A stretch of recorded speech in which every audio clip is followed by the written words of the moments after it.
வணக்கம். ஏப்ரல் 23 நம்ம வாக்களிக்க போறோம்.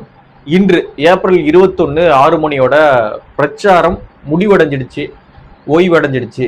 ஸோ நாளைக்கு, அதாவது புதன்கிழமை ஏப்ரல் 22ஆம் தேதி எந்த பிரச்சாரமும் இருக்க போறதில்ல. அப்படியே அமைதியாக இருக்க போது தமிழ்நாடு.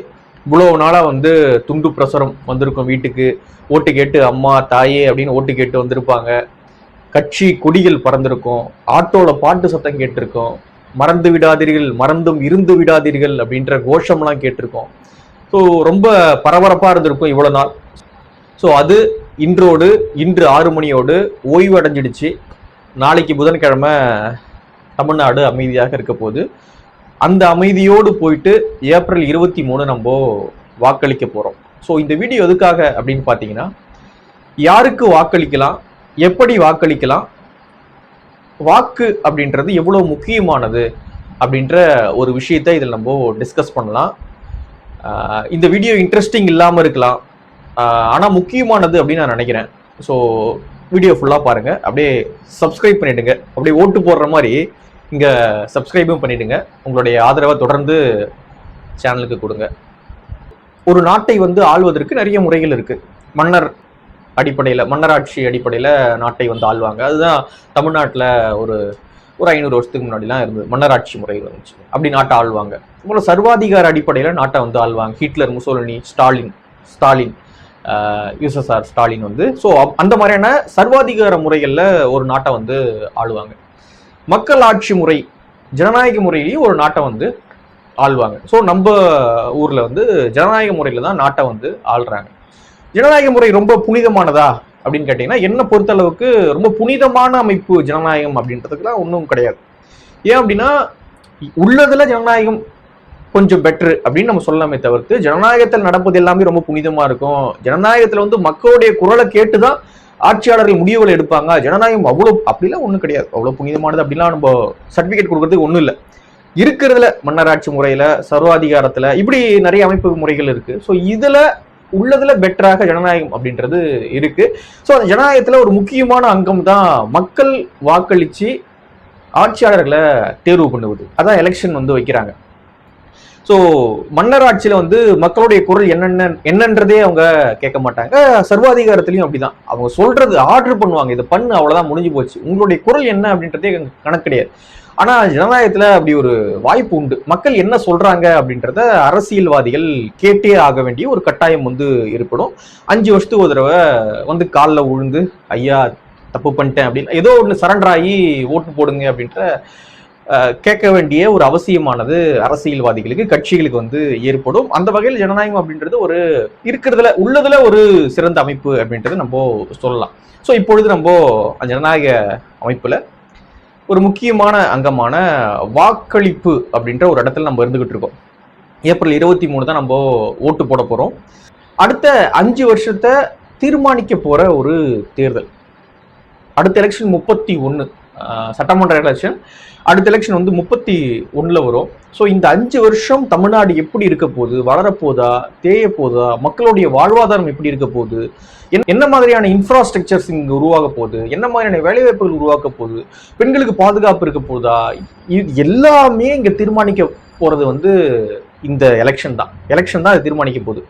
ஸோ அப்படி இது எல்லாத்தையும் தீர்மானிக்க போற, நம்மளுடைய எதிர்காலத்தை தீர்மானிக்க போற இந்த எலெக்ஷன், அதில் ஓட்டளிப்பது அப்படின்றது எவ்வளவு முக்கியமானது.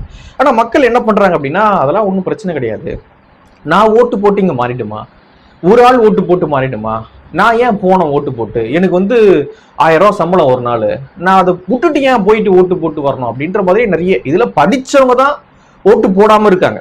சிட்டியில தான், சென்னை போன்ற பெருநகரங்கள்ல தான் ஓட்டு போடுற அந்த சதவீதமே ரொம்ப குறைவாக இருக்கு. படிச்சவங்க கிட்ட தான் அந்த ஓட்டு அளிப்பது அப்படின்றது அது இது எலைட்டான ஒரு மனப்பான்மை. நான் போய் ஏன் ஓட்டு போடணும், நான் ஓட்டு போட்டா மாறிடும் அப்படின்ற அந்த பாயிண்ட்லாம் எடுத்து வைக்க ஆரம்பிப்பாங்க. ஏன்ப்பா ஓட்டு போடல, அந்த பாயிண்ட் அப்படியே அடுக்க ஆரம்பிப்பாங்க. அவங்களுடைய அந்த மேதாவித்தனத்தை காட்டுறாங்களா. ஓட்டு போடுறது ஜனநாயக கடமை. இப்போ ஓட்டு போடாம உட்காந்து ட்விட்டர்ல எழுதிக்கிட்டு இருப்பாங்க.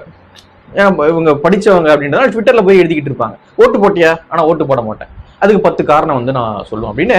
படிச்சவங்க ஓட்டளிக்க மாட்டாங்க. கிராமங்கள்ல அதிகப்படியான வாக்குகள் பதிவாகுது. கிராமத்துல வாக்களிப்பது அப்படின்றது அது ஒரு பெருமையா அதை பார்ப்பாங்க. நான் ஓட்டு போட வந்திருக்கேன் அப்படின்றத அங்க பதிவு பண்ணுவாங்க. கியூவில் நின்றுட்டு இருக்கும் போதே கத்துவாங்க, என்னடா பண்றாங்கடா, நான் ஓட்டு போட வந்திருக்கேன் அப்படின்றத அவங்க எஸ்டாப்ளிஷ் பண்ணுவாங்க மக்கள்கிட்ட. ஓட்டு போட வந்திருக்கேன், என்கிட்டயும் இருக்கு 10 ஓட்டு இருக்கு எங்க வீட்லயும் அப்படின்றத அவங்க வந்து தெரியப்படுத்த வேண்டிய ஒரு இடத்துல இருப்பாங்க. அதை எஸ்டாப்ளிஷ் பண்ணுவாங்க. அதனால வந்து கிராமங்கள்ல கொஞ்சம் வளர்ந்த சில பகுதிகள்லாம் வந்து இந்த வாக்களிப்புது அப்படின்றது வந்து அதிகமாகவே இருக்குது. சென்னை போன்ற பெருநகரங்கள்ல வாக்களிப்புது அப்படின்றது குறைவாக இருக்குது. காரணம் வந்து படித்தவர்கள் வாக்களிப்பது கிடையாது அப்படின்றதான் ரொம்ப முக்கியமானது. ஸோ முன்னாடி நான் சொன்ன மாதிரி ரொம்ப சலிப்பு தட்டிப்பாங்க. நான் ஓட்டு போட்டு என்ன மாறிட போகுது, நான் மாறிடுச்சா என்ன, ஒரு ஓட்டுல என்ன ஆயிட போகுது அப்படின்ற மாதிரிலாம் நிறைய விஷயங்கள் சொல்லிப்பாங்க முன்னாடி சொன்ன மாதிரி. ஆனா ஒவ்வொரு ஓட்டும் ரொம்ப அவசியமானது. பல இடங்கள்ல சும்மா 10 ஓட்டு, 20 ஓட்டு, 50 ஓட்டு, 100 ஓட்டு, 500 ஓட்டுலாம் வந்து அந்த ரிசல்ட் மாறிடும். ஸோ அதன் காரணமாக மக்கள் இந்த சலிப்பு, ஒரு எதிர்மறை எண்ணத்துக்கு போக வேண்டாம். நம்ம ஓட்டு போட்டு என்ன ஆக போகுது, எல்லாம் மாறிடுச்சா, அப்படி கிடையாது. அந்த எதிர்மறை எண்ணத்துக்கு மக்கள் போக வேண்டிய அவசியம் இல்லை அப்படின்னு நினைக்கிறேன்.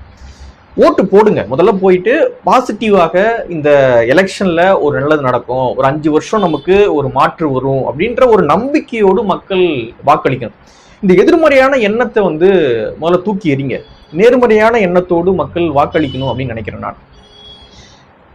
பூச்சாண்டி காட்டுவாங்க, அவங்க வந்துருவாங்க எங்களுக்கு போடுங்க, இவங்க வந்துருவாங்க எங்களுக்கு போடுங்க, அப்புறம் திரை கவர்ச்சி அப்படின்னு எங்களுக்கு அப்படின்லாம் கிடையாது. ரொம்ப மக்கள் எப்பொழுதுமே வாக்களிக்க போற இடத்துல ரொம்ப நேர்மறையாக சிந்திச்சு வாக்களிங்க. யார் வரணும் அப்படின்றது, இந்த யார் வரணும் அப்படின்ற எண்ணத்தோடு போய் வாக்களிக்கும் பொழுது ரொம்ப ஒரு கூர்மையான ஒரு வாக்காகவும் அது இருக்கும். ஒரு அரசியல் தெளிவு கொண்ட ஒரு வாக்காகவும் இருக்கும் அப்படின்னு நினைக்கிறேன். இவங்க வர வேண்டாம், திமுக சொல்ற மாதிரி பிஜேபி வந்துடும், பிஜேபி வந்துடும்.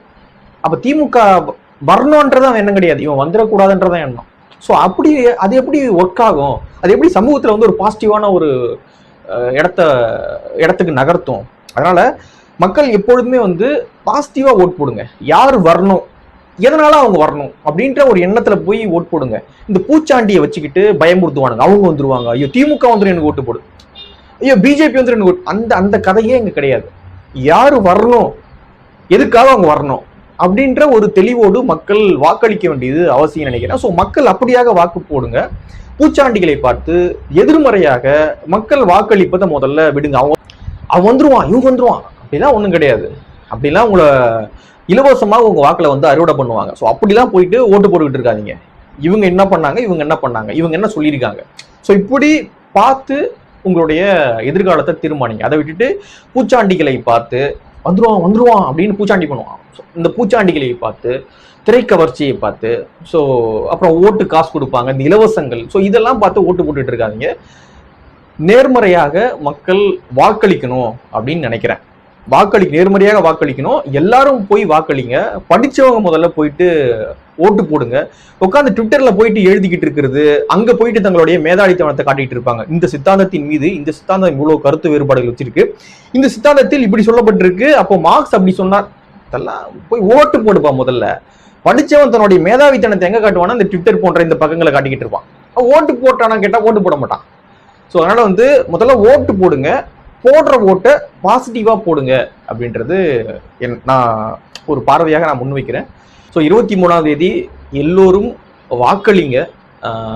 வாக்களிப்பது அப்படின்றது ரொம்ப முக்கியமான ஒரு விஷயம். ஒரு நாள் எதுக்கோ லீவ் போடுறோம், என்னென்னத்துக்கோ லீவ் போட்டு போறோம். ஸோ ஒரு நாள் லீவ் போட்டு போயிட்டு ஓட்டு போடுங்க.